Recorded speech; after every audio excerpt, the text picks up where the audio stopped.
I walk through the shadow of death left to fear. This is a journey through the halls of hell.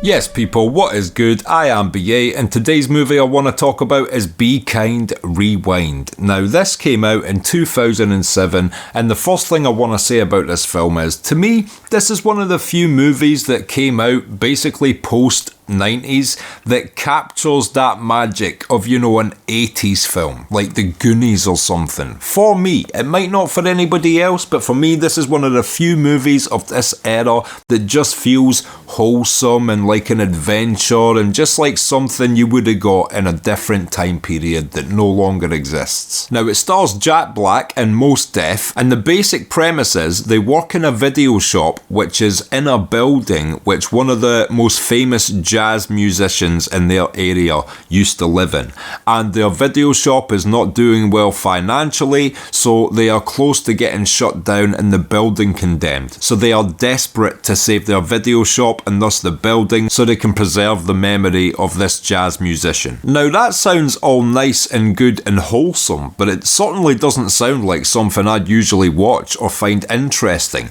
But a huge wrench is thrown in the works quite early on when they accidentally magnetize every single video in their video store, thus wiping all the video cassettes blank. Now you might think they're just gonna order in replacement video cassettes for the ones they broke, but no, this is where the genius comes in. Instead, they start to make low budget home movie versions of every movie in the video store and start replacing them with their own filmed versions of the stories from these classic films. Now, not only is it hilarious to see how they accomplish some of these shots with their zero budget and, you know, using cardboard boxes and stuff, but it also involves the community and gets the community interested in what they're trying to accomplish. They start to get their next door neighbours involved as extras, and people who come into the video shop can actually suggest movies they want to see done in their own home version of it. This thing actually takes off and starts making the video shop a bit of money. And for me, a lot of the rewatchability and comedy does come from the scenes when they're actually attempting to film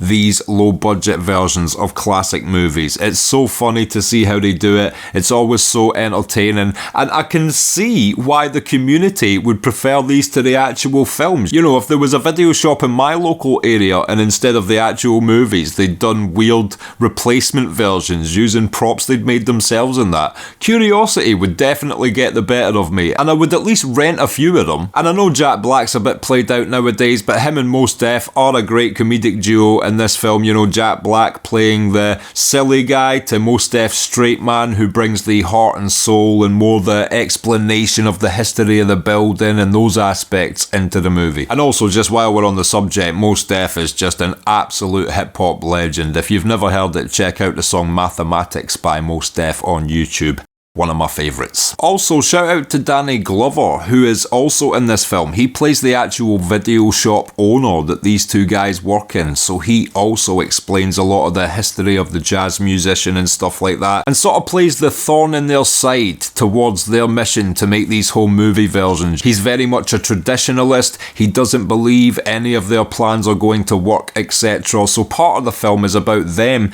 convincing him to see things their way. But yeah, the real reason why I think this film captures that magic from a bygone era is the sense of community and fun that this film has. You know, it's about the entire community pitching in together and trying to save a building in their community and just sitting back and enjoying the fact that they partook in a small fun thing. You know, they were all in these movies by the end of this film. They'd all had small roles, so they all got to sit back and enjoy themselves being on screen and things like that. I don't know, there's just a certain magic this film captures that is somewhat lightning in a bottle-ish. And maybe it's just me again, because I've shown this film to other people and they haven't been impressed by it. I'll be honest with you, some people watch this and just don't get it the same way I do. Perhaps many of you won't also, but you know, this is just my opinion on it, and for the few people that feel the same way about this movie that I do, I'm sure you'll appreciate someone voicing it. So yeah, if you've never checked out Be Kind, Rewind, do yourself a favour and see it. It's a great comfort film. It's got a really really heartwarming story at its core, but then a really great creative idea